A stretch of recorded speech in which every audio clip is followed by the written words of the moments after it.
I was at the present at the time, yeah, and I heard the claps. Well, I heard a crack. I thought it was clapping behind me as the Queen was going past. But it wasn't clapped, so someone made me look around, look at him, and seen the gun being pointed at the Queen.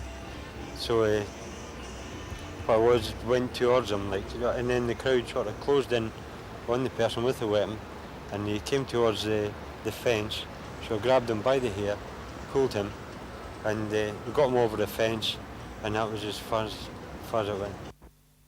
When the Queen came by, in the corner, he just stepped backwards, took about a half step backwards, and raised it up in his right hand, and then, held it police marksman style and fired about 4 or 5 shots.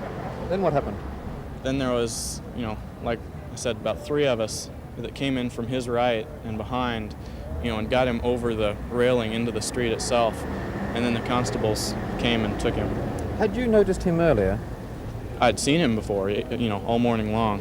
He'd been there longer than I had. Was there anything unusual about him? Just that he was alone, by himself, and didn't speak to anybody. How would you describe him? Tall and about 6'1" and slender, with short brown hair, and with the Charles and Diana button on the lapel of his coat. Yes, I was walking up from Buckingham Palace, keeping a pace with Her Majesty, who I could see over the heads of the crowd. And I got to about here where I'm standing now, and all of a sudden I heard a noise, and I counted this noise 6 times, which I now realise to be 6 shots. Her Majesty seemed very, very scared. I saw a look of sort of fear pass over her face. Her horse, obviously frightened by the gunfire or whatever it was, a cracker, reared. Then whoever was in the entourage immediately following her spurred forward to block Her Majesty from this side, from the side we're standing on. And she seemed to regain control of her horse and moved off towards Horse Guards again.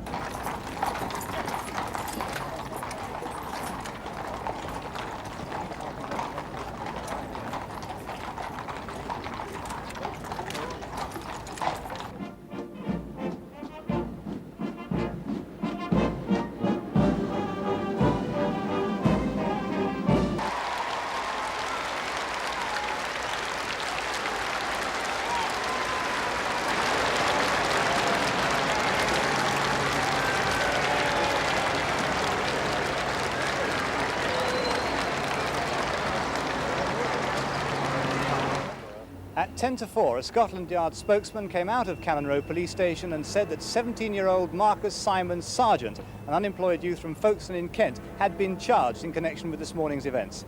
He said that the young man had been charged with willfully discharging a cartridge pistol in the vicinity of Her Majesty the Queen, intent on alarming her, and that is contrary to Section 2 of the 1842 Treason Act.